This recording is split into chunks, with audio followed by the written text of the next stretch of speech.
Ralph, dis-moi pourquoi tu as demandé mon aide. On a ouvert le salon il y a 3 ans. Et juste après, on a découvert que j'étais atteint de sclérose en plaques. Mes filles ont donc dû prendre la relève au pied levé. Mais tu voulais qu'elle le dirige.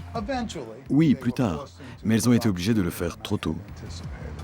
D'où viennent les fonds? J'avais de l'argent de côté. Et j'ai fait une seconde hypothèque sur la maison. Tu as utilisé toutes tes économies et tes filles. Rien. Et elles n'acceptent pas vraiment mes conseils. Pourtant, j'ai des années d'expérience. J'ai dirigé 14 salons. Tu as eu 14 salons? Oui, au total. Mais ici, personne ne veut écouter ce que j'ai à dire. Je ne peux rien faire. Ralph ne sait pas dire non à ses filles. Elles ont eu un beau salon et papa a hérité des dettes. Si je t'ai fait venir ici, c'est pour que tu vois ce qui se passe au salon, notamment quand tu n'es pas là. Ça me va. On regarde ça. La réceptionniste ignore souvent les clientes comme ça? La cliente est une habituée. Peu importe. Il faut qu'un client se sente bien accueilli à chaque visite. C'est vrai. Tu le sais bien. Qu'est-ce qu'elle fait? Elle va faire un soin auto-bronzant. Dans les toilettes? Ça n'est pas très hygiénique de faire ça dans ce genre de pièce. Je suis d'accord. De l'aluminium ménager. Vous l'utilisez pour faire la cuisine ou des balayages au salon? Pour les balayages. Pourquoi? Bonne question. L'aluminium de coiffure est plus léger. C'est un métal conducteur et plus la feuille est lourde, plus elle chauffe. Ça peut entraîner des saignements, voire endommager la couleur. Je peux avoir votre nom? Cette cliente essaie de donner son nom et la jeune femme se bouche l'oreille parce qu'elle se commande à manger. Je leur ai dit de passer le rappel dans l'arrière-boutique. Mais quand je ne suis pas là, elles restent à l'accueil. Mais tes filles sont là, elles. Oui. Tu assures grave là, génial. Tara et Christine ne se comportent pas en chef d'entreprise. Sans Ralph, j'aurais été incapable de dire lesquelles de ces jeunes femmes étaient les patronnes. Non, le regueulasse, c'est du biscuit. On dirait une colonie de vacances. Est-ce que je pourrais me faire couper les cheveux? Je n'ai plus de place aujourd'hui. Cette dame essaie de prendre rendez-vous et c'est impossible parce que les coiffeuses discutent. Il faut que je leur remonte les bretelles. Si le salon fait faillite, c'est leur père qui plonge. C'est sa vie qui est en jeu. Tout ce que tu as dépend de leur réussite. Et elle ne t'écoute pas. J'essaye de leur expliquer ce que j'ai fait pour lancer mes salons. Je travaillais 7 jours sur 7, parfois jusqu'à 14 heures par jour. Elles me disent que c'est dépassé, mais pour moi, c'est le seul moyen de monter une affaire. Bien sûr, pour gérer une affaire, il faut prendre ses responsabilités. Il est évident que tes filles ont besoin d'être recadrées. Mais en tant que père, tu ne peux pas le faire. C'est vrai. Donne-moi tes clés, je prends la relève. Allez, Il faut que je rentre chez moi. je te ramènerai plus tard. J'ai annulé tous vos rendez-vous de la semaine. Et dans les jours qui viennent, tout va changer.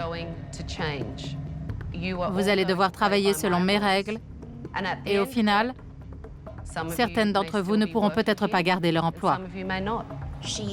Elle nous a fait l'effet d'une sale bonne femme. On ne traite pas ses employés comme ça.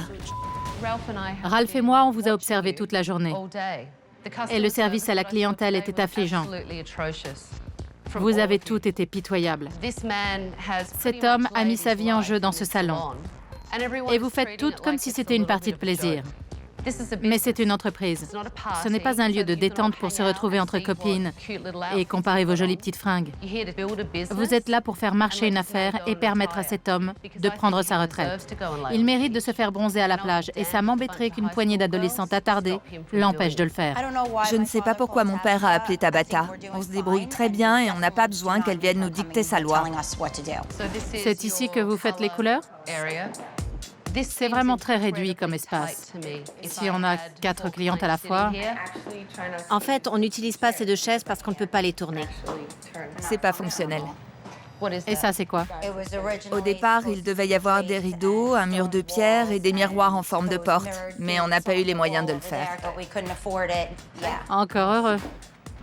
Les reproches de Tabata étaient débiles. Si elle pouvait la fermer un peu et mettre son arrogance en veilleuse, ça nous arrangerait.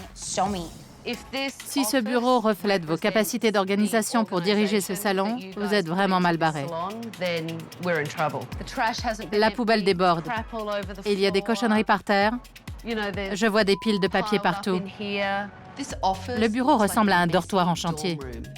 Et ces filles dirigent le salon comme une colonie de vacances. Ici, on stocke les produits, on mange et on fait la lessive. Il y a du bazar partout. Partout. Qui boit du vin au boulot? C'était une fois, à la fin de la journée, les filles ont acheté du vin. Elles ont bu en l'absence des patronnes. On était juste à côté, donc en fait... Oui, c'est comme si on était ici. Intéressant comme façon de fonctionner. Si ces filles passaient moins de temps à faire la fête et davantage à travailler, elles pourraient gagner de l'argent. Ces biscuits sont là depuis longtemps? C'était aujourd'hui? Quand est-ce que vous les avez sortis? Personne ne sait quand on a sorti ces gâteaux, ça ne vous dit rien? Bon, pas de boisson, pas de café. Tara et Christine ne sont pas encore de vraies patronnes. Et l'équipe manque de professionnalisme. Je crois qu'on a du pain sur la planche. Rentrez chez vous, reposez-vous. Vous allez en avoir besoin. Et rendez-vous ici demain à 9h pour une réunion du personnel. Vous pouvez partir. Tabata a été extrêmement dure avec nous. Si ça doit continuer comme ça, je préfère arrêter tout de suite. Bonjour. Ce matin, j'ai commencé par réunir Ralph et ses filles pour comprendre ce qui cloche dans cette entreprise. Ralph m'a dit qu'il avait hypothéqué sa maison et vidé son fonds de retraite pour que vous puissiez avoir votre salon. Ralph, à combien se montent tes dettes? Je dirais 500 000 $. C'est beaucoup d'argent. Oui. $1 demi-million. Et si l'affaire coule, c'est lui qui en subira les conséquences. Dites-moi où vous en êtes financièrement. En ce moment, on arrive juste à l'équilibre. D'accord. On arrive à payer les factures, mais on ne peut pas encore rembourser les prêts. Quelle est votre marge? Entre 40 et 60%. Impossible. Tu dois te tromper. C'est comme ça que tu m'as dit de faire. Tu ne sais même pas comment la calculer. Je ne suis pas comptable. Je ne peux pas connaître tous les chiffres. Et le taux de fidélisation? J'en sais rien. Vous avez combien de clients par semaine? Aucune idée. Vous avez fait de la pub? Non. C'est incroyable. Le salon ne marche pas. Et elles ne font rien pour se vendre. Elles sont nulles. À quelle heure ouvrez-vous? À 10h. Et la fermeture? Un soir à 20h et le reste à 18h. Entre 18 et 21h, on n'avait pas beaucoup de clients, alors... Alors vous avez décidé de fermer plus tôt pour en avoir encore moins et gagner encore moins d'argent. Je suis désolée, mais c'est complètement inacceptable. Si vous ne travaillez pas, comment espérez-vous gagner de l'argent? Ce n'est pas parce que le salon est fermé qu'on ne s'occupe pas de le faire marcher. Vous aviez réfléchi aux exigences de ce métier ou vous pensiez que votre père allait s'occuper de tout? On pensait qu'il allait pouvoir nous apprendre quoi faire, pas à pas. On pensait avoir plus de temps. D'accord, mais quand il vous donne des conseils, vous lui rétorquez qu'il est dépassé. C'est vrai, le métier a changé. Rien n'a changé. Il faut toujours être responsable, établir des règles et ne pas être copain avec ses employés. Tu veux dire quelque chose? C'est difficile parce qu'on les connaît bien. Certaines filles étaient nos amies avant qu'on les engage. Peut-être, mais maintenant vous êtes leur patronne. Ça fait une différence. C'est la seule façon d'obtenir d'elles ce qu'il faut pour sauver ce salon et rembourser les dettes. Il faut agir en chef, pas en enfant gâté. Tabata a un sacré culot de nous traiter d'enfants gâtés. Elle ne sait rien de nous ni de ce qu'on a vécu. Tu peux rentrer. Super. Rentre chez toi, pose-toi dans ton canapé et repose-toi. Les filles, vous pouvez aller prendre un café. Je vais parler à votre équipe. J'en ai ras-le-bol de cette bonne femme. Il faut offrir des boissons aux clientes. Vous m'avez vu donner de l'eau et un biscuit à une petite fille. Tu veux une médaille? Je trouve Tabata grossière. Là-dessus, je crois que tout le monde est d'accord. Vous voudriez que je vous dise, vous êtes toutes formidables, les filles? Et jolies en plus? Mais peut-être faudrait-il parfois penser à donner un verre d'eau aux clientes? Je suis pas mal polie, je suis simplement directe. On en a besoin. Ici, en tant que coiffeuse, on est vraiment couvée. Et quand je n'assure pas, on ne me dit pas « Alison, tu t'es complètement plantée, il faut rattraper le coup ou tu es virée. » Et pourquoi vous n'écoutez pas vos patronnes? Tout le monde fait son boulot correctement ici. C'est vrai qu'on arrive parfois en retard et ce n'est pas professionnel. Qui arrive en retard? Que celle qui arrive en retard lève la main. Ça m'est arrivé. Dans mon salon, quand on arrive en retard, on rentre chez soi. Tara et Christine doivent fixer des règles. J'ai une question. Oui? Les pauses cigarettes, c'est quand? Pardon? Les pauses cigarettes, c'est quand? J'imagine que dans son salon, il faut demander la permission d'aller aux toilettes. Il suffit d'avoir un peu de jugeote. Tu sais où tu peux te la mettre, ta pause? Vos cheveux sont un peu fins. Ils sont très délicats. On pourrait vous décolorer un peu, mais ça risque de vous abîmer les cheveux. Et ça, ce n'est pas joli. Attends, tu viens de dire à ta cliente qu'elle n'allait pas être jolie à cause de ses cheveux abîmés?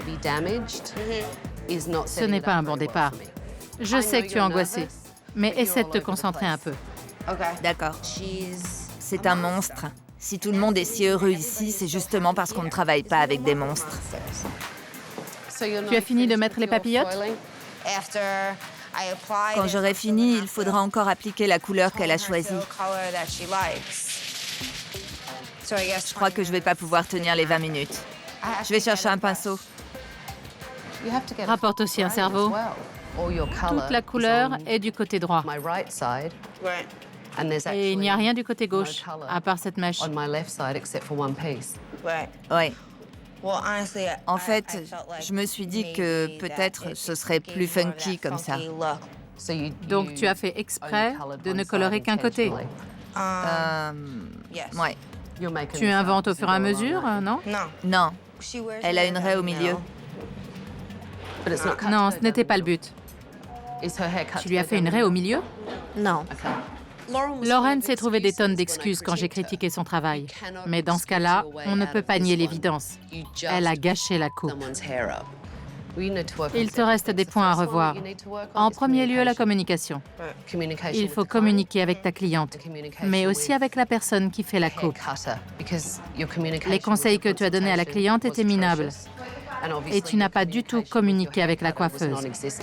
Ça va? Oui. Elles n'ont pas l'air de comprendre la gravité de la situation. Il faut que je les secoue un peu. Quand je vous regarde faire, je ne vois pas de passion, de flamme pour votre métier et pas de sentiment d'urgence. Je ne vois rien, à part deux jeunes filles qui me regardent en hochant la tête. Il suffit de nous indiquer la direction à suivre et on s'y mettra à fond de tout notre cœur. S'il faut de la passion, on peut en avoir. Moi, si je me passionne pour votre affaire, c'est pour votre père. Parce que je sais qu'il a tout misé sur ce salon. Je vous l'ai dit dès le début, il n'y a pas de potion magique. Je ne suis pas là pour vous préserver. Votre père l'a fait assez longtemps. Il est temps pour vous de grandir. Mais ça ne fait que 2 jours que tu es là. Tu as vu comment on fonctionne. Tu n'as pas le droit de dire que je n'aime pas mes parents. Je n'ai pas dit ça. À t'entendre, on dirait que je m'en fiche. Je n'ai pas dit que tu ne les aimais pas. J'ai dit que tu ne fais pas ce qu'il faut. Mais tu es là pour ça, pour nous aider et nous guider. C'est ce que j'essaie de faire. Il faut que vous compreniez la difficulté de la tâche. À partir de là, vous pourrez prendre le taureau par les cornes. Je veux que Christine et Tara aient une représentation mentale d'un salon vide, parce qu'ils risquent de faire faillite à cause d'elles. Tenez, affichez ça sur la vitrine pour voir l'effet que ça fait de mettre la clé sous la porte.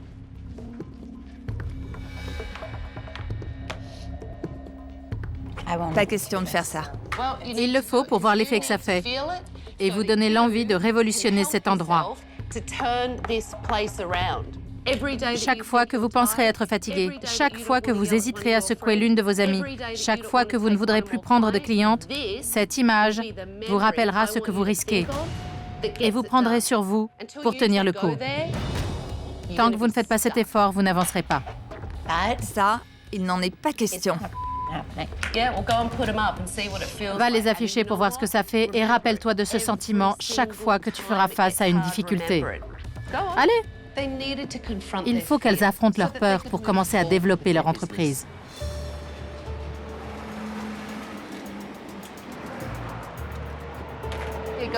Mettez-les bien en vue et reculez pour voir si ça vous motive. Ça vous fait quoi? Tout sauf ça. Vous avez besoin de visualiser la faillite et de ressentir ce que ça fait. Et ensuite, on pourra changer. D'accord? Vous aviez besoin de voir ça pour comprendre ce que ça veut dire. Bon. Allez, venez. J'ai pensé à tous les sacrifices que mon père a faits. Et je ne veux pas lui faire défaut et voir disparaître le salon. La réalité, c'est que si on n'arrive pas à gérer cet endroit comme il faut, mon père perdra tout. Tabata m'a réveillée. Ces pancartes ont vraiment choqué Tara et Christine. J'aimerais bien garder la petite pour mon bureau, si possible. Elles ont enfin compris qu'il fallait qu'elles se prennent en main et qu'elles fassent des efforts. Je vais passer une semaine avec vous et je vais tout changer. J'ai annulé tous vos rendez-vous. Et à la fin de la semaine, si j'estime que vous n'avez pas votre place ici, je conseillerais à Tammy de vous licencier. C'est clair? J'ai failli m'évanouir quand Tabata a dit qu'on pourrait être envoyé. Ce que je viens de voir m'a épouvantée. Dorénavant, vous allez devoir travailler selon mes critères. Je vous ai envoyé 3 fausses clientes pour vous étudier.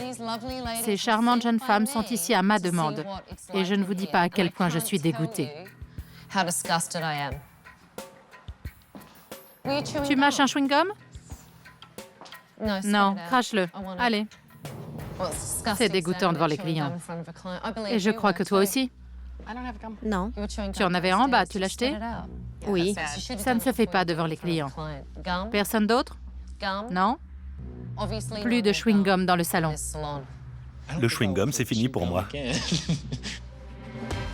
Voyons voir. Des cheveux. Oh, ça alors. Des taches sur le cou. Ici. Et là. Et là. Quand on fait sa couleur chez vous, on n'est pas déçu du voyage, hein? Je trouve que c'est pas... Un désastre? Tu trouves que ce n'est pas un désastre? Non? C'est pas comme si je faisais exprès de massacrer mes clients et que je les laissais repartir en disant « Ah bah, tant pis ». Ça ne te dérange pas qu'il soit beaucoup plus long d'un côté? J'y peux rien, elle avait déjà des mèches plus courtes devant. Rattrape la longueur. C'est pas un bon concept? Fais une coupe précise pour équilibrer. Ok. Mélanie a une attitude atroce et elle a travaillé comme une savate. On dirait qu'on lui a rafraîchi sa coupe. Ta cliente a envie de ressembler à une star et oh, surprise! Tu lui fais une coupe d'entretien. Je suis meilleur coloriste que coiffeur. J'ai toujours peur d'en couper trop à la fois. Tu veux que ta cliente soit un peu mieux ou qu'elle soit époustouflante? Que tout le monde veuille savoir qui l'a coiffée et dans quel salon? Je me disais, mais pour qui elle se prend? Elle débarque dans un endroit qu'elle ne connaît pas et elle se met à nous critiquer. C'est mieux que quand elle est arrivée? Je crois. Ça se discute. Il y a encore de l'orange ici. Et en dessous, regarde. C'est encore moins régulier. Franchement, c'était mieux avant. Pourquoi tu pleures? Je me trouve nulle. Je suis en colère contre moi-même, c'est tout. Elle me fait des reproches devant une cliente. C'était la honte pour moi. Je veux vraiment y arriver et j'ai peur d'être virée. Je sais que j'ai du potentiel, mais j'ai pas fait d'études. Je ne pleure pas. Donc, je n'accepte pas qu'on pleure. D'accord. Et les clientes non plus. Tammy? Oui? Fais-moi visiter. Ici, c'est... Très joli. Ce n'est pas une vraie? Non. Mais j'adore les toiles d'araignée. Magnifique. Sans oublier la poussière sur les feuilles. Les bacs, un peu sales. Je rêve. Je sais. C'est dégoûtant. Ça aussi. Tout est dégoûtant. Je suis stupéfaite. Toi, la patronne, tu es d'accord avec moi et tu me dis que tu trouves ça répugnant? Pourtant, c'est là. Oui, je sais. Ça me dépasse. Poursuivons. C'est fascinant. Attends-toi à pire. Tammy sait parfaitement que c'est sale. Et pourtant, elle ne fait absolument rien. Qu'est-ce qu'elle attend? La réserve, on ne s'en occupe pas du tout. Tu peux m'ouvrir ça? Je ne veux pas y toucher. Voici donc le placard. Je ne ferais jamais de couleur si je travaillais pour toi. Je ne mettrai pas les pieds ici. Je suis là depuis 2 secondes et ça me rend folle. Comment veux-tu que tes employés soient productifs dans cette porcherie? Je sais que c'est sale et qu'on ne nettoie pas assez. Et c'est vrai que je ne reste pas jusqu'à minuit pour faire le ménage parce que je suis fatiguée. Voilà, c'est tout. Tu installes tes clientes ici pour la manucure? Regarde-moi ça. C'est crasseux. Désolée, mais si j'étais venue me faire les ongles, je ferais demi-tour. C'est sale. Non, ce n'est pas sale, c'est immonde. Je suis sidérée. Rendez-vous demain matin à 10h pour la réunion du personnel.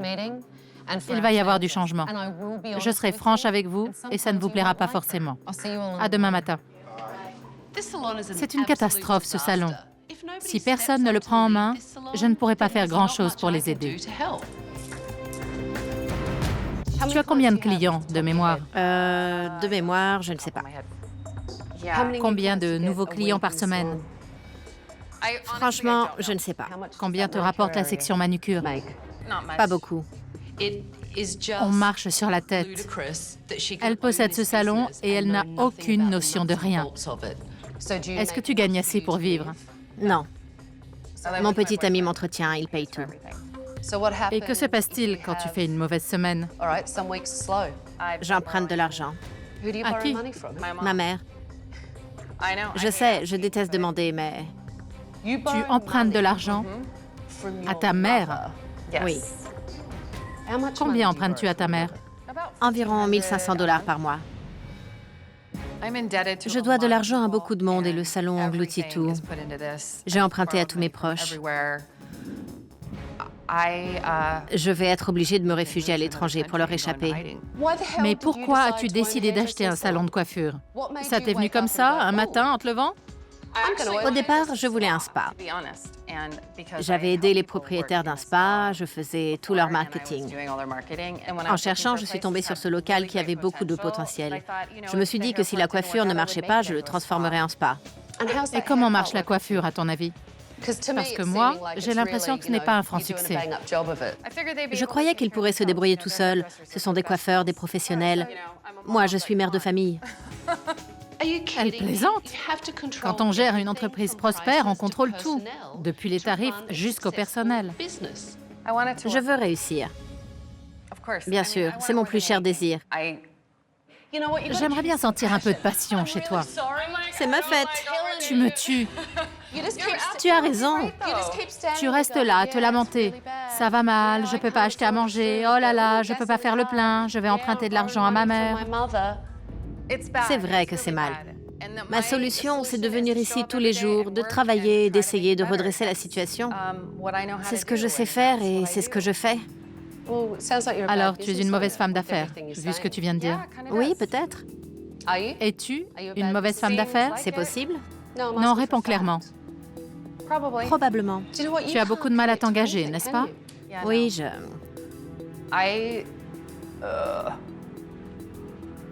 Pourquoi? Pourquoi as-tu laissé les choses se dégrader?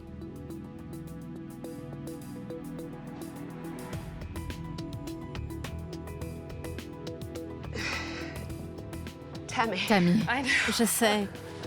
Je n'ai pas la réponse. je ne suis pas violente, mais tu me donnes envie de te flanquer une dérouillée. Je crois que je n'ai jamais rien fait de plus frustrant que d'essayer de parler avec Tammy. Tu peux tenir combien de temps? Pas longtemps. Combien de temps? Une semaine, un mois, un an, un jour? Un mois peut-être. Je veux que vous soyez contents et les clients aussi, qu'on travaille en équipe dans une bonne ambiance. Si vous profitez de moi, c'est vous qui êtes à plaindre. Parce que je suis la patronne, je devrais vous materner, vous réprimander comme des enfants. Voyons, ne m'obligez pas à faire ça. Tammy n'aime pas la confrontation. Amen. Et alors? Amen. Ça, vous le saviez déjà. Elle est trop gentille. Elle ne dit jamais non. Si je me sens flemmard et que je lui demande de reprogrammer ma journée, elle se jette sur le téléphone. Elle ne m'a jamais dit que je ne respectais pas mes clients. Pas une fois. Les gens aiment les règles. Oui, Si tu leur expliques ce que tu attends d'eux, ils peuvent te le donner. Et s'ils ne le font pas, ils doivent savoir qu'il y aura des conséquences. Je refuse de faire la discipline. Ils sont adultes, ils savent très bien comment se comporter. J'ai beaucoup d'affection pour Tammy, mais je ne vois pas le salon décoller tant qu'elle sera aux commandes. Qu'est-ce qu'il reste à faire pour terminer cette coupe? J'étais en train de vérifier. J'étais pas encore arrivée devant. Mais ne vous gênez pas. Et à part vérifier, tu es toujours aussi odieuse ou ça m'est réservé? Tu parles à Tammy sur ce ton? Non. La réalité, c'est que tu as 4 mois d'expérience, et je le comprends. Mais je crois que tu ne sais pas ce que tu fais. Tabata m'a dit que j'étais odieuse et c'est vrai. N'importe qui aurait été sur la défensive. N'importe qui en aurait eu ras-le-bol et l'aurait envoyé paître. D'après ce que je vois, tu ne connais pas ton métier. Prouve-moi le contraire. Je peux pas, je viens de faire une coupe et vous me dites que je sais pas ce que je fais. Mélanie ne sert à rien. Elle devrait balayer le plancher. Qu'est-ce que tu fais? Je réponds au téléphone. Tu as disparu depuis des heures. Tu as parlé avec tous les clients? Ça sonnait, désolée. J'en ai marre de tes excuses. Je t'ai demandé de le faire et tu t'es défilé. Rien, nada. Rien à faire. Je pisse dans un violon. Tammy me rend folle. Je crois qu'elle n'a pas la passion. J'ai l'impression de m'impliquer plus qu'elle pour l'instant. Maintenant que je connais vos forces et vos faiblesses, je commence à savoir quelles responsabilités on peut vous confier. N'oubliez pas qu'à la fin de la semaine, j'espère que l'un de vous sera nommé directeur du salon. Vos tarifs aussi vont évoluer. Certains gagneront davantage et d'autres non. Dans mes recommandations à Tammy, je lui indiquerai qui n'a pas sa place ici. Pour la plupart, vous avez suivi les directives sans problème. À part mon amie Mélanie, qui n'aime pas que je lui dise ce qu'elle doit faire. As-tu appris quelque chose aujourd'hui? C'était un oui? Oui. Réponds quand on te parle, c'est plus poli. Depuis que Tabata est arrivée il y a quelques jours, elle est constamment sur mon dos. Elle me traite comme un chien. J'ai l'impression que je suis en danger. Il y a de l'eau dans le frigo? J'ai trouvé du vin et de la bière absolument partout. Je ne tolère pas qu'on boive au travail. C'est quoi toutes ces bières? Pour les fêtes et pour boire l'après-midi. Des litres de bière pour les clients. Une bière pour nous, une bière pour le client et une bière pour nous. Et à la fin de la journée, tout le monde s'éclate. Sauf les clients. J'allais le dire. Sauf les clients, parce que tout le monde a bu toute la journée au lieu de les coiffer correctement. Elle possède un diamant brut, mais elle ne le sait pas. Moi, d'ici 5 mois, je vais me trouver un autre salon. Je n'en peux plus. Ça t'ennuie? Oui, beaucoup. Tu crois qu'elles ont vraiment viré quelqu'un, Richie? Elle dit qu'il va y avoir une promotion et un licenciement.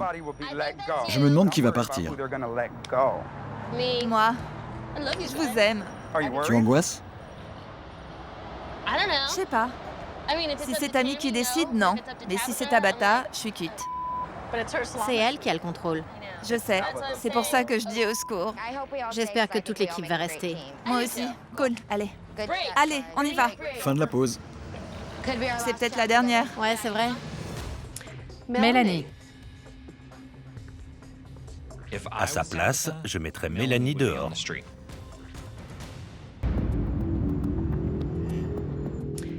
Mélanie, tu sors de l'école de coiffure et tu manques totalement de pratique.